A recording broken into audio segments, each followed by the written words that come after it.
পবিত্র আরাফাতের দিন ইসলামের সবচেয়ে ফজিলতপূর্ণ ও মর্যাদাপূর্ণ দিনগুলোর একটি। জিলহজ মাসের ৯ তারিখে পালিত এই দিনকে ঘিরে রয়েছে ইতিহাস, রহমত, ক্ষমা আর মানবতার এক গভীর বার্তা।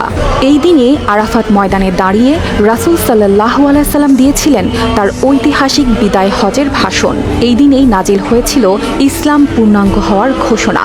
আর এই দিনকেই বলা হয় এমন এক সময় যখন লাখো মানুষের কান্না আর প্রার্থনায় ভরে ওঠে পুরো আকাশ। কিন্তু কেন এত মর্যাদা এই দিনের? কি ঘটেছিল আরাফার সেই ময়দানে যা আজও কোটি মুসলমানের হৃদয় নাড়িয়ে দেয়?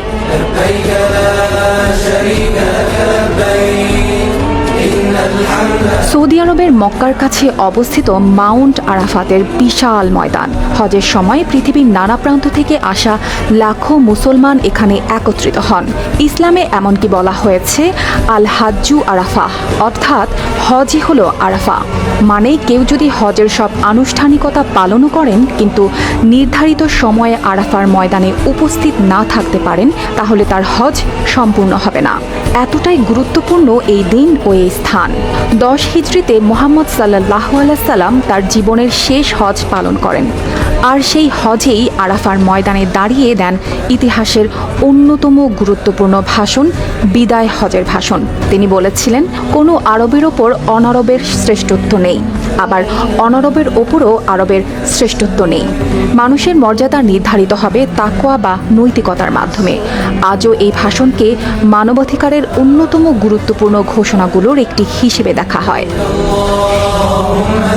ইসলামী বিশ্বাস অনুযায়ী এই আরাফার দিনেই নাজিল হয় কোরআনের সেই বিখ্যাত আয়াত, আজ আমি তোমাদের জন্য তোমাদের দিনকে পূর্ণাঙ্গ করলাম। সূরা মাইদা আয়াত ৩। এই আয়াত নাজিলের মাধ্যমে ইসলামকে পূর্ণাঙ্গ জীবন ব্যবস্থা হিসেবে ঘোষণা করা হয়। এ কারণে আরাফার দিন মুসলমানদের কাছে বিশেষ মর্যাদার। আরাফার দিনকে শুধু হজের আনুষ্ঠানিকতা হিসেবেই দেখা হয় না। অনেক আলেম বলেন এই দিন মানুষকে কিয়ামতের কথাও মনে করিয়ে দেয়, কারণ লাখো মানুষ একই পোশাকে, একই ময়দানে, একইভাবে দাঁড়িয়ে থাকেন। নেই ধনী গরিবের পার্থক্য, নেই ক্ষমতার অহংকার। আরাফার ময়দানে রয়েছে জাবাল আল রাহমা বা রহমতের পাহাড়। ইসলামী ঐতিহ্যের কিছু বর্ণনায় বলা হয় পৃথিবীতে অবতরণের পর